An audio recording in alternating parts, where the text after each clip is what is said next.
sana dalawa ang puso ko. Coffee po. Thank you. Di na sana. Ang weird, no? Bakit dalawang puso ang hinihiling ng mga two-timers? Ha? Wala lang. Hindi ba dapat dalawang utak? Baka sana, nagdalawang isip muna sila bago nila ginawang plural yung you sa I love you.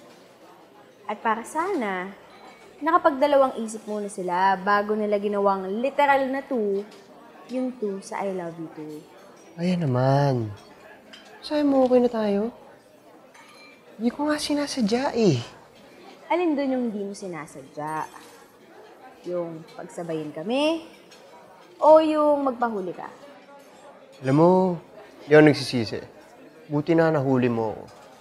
Kasi, lagi naman ako huli sa'yo, di ba? Ano ba ako inuna? Kailangan kong ang graduate on time.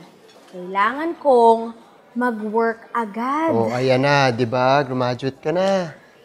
Nag-work pa. Ikaw, oo, nag-work. Sige. Tayo.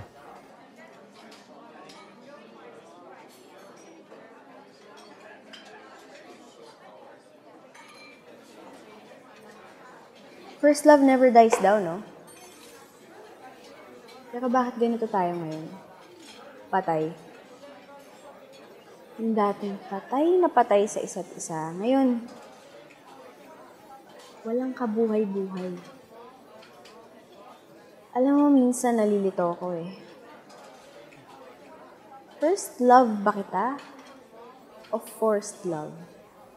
Ayan naman. Pinilit kasi natin eh. Nagmadali tayo. Ayan.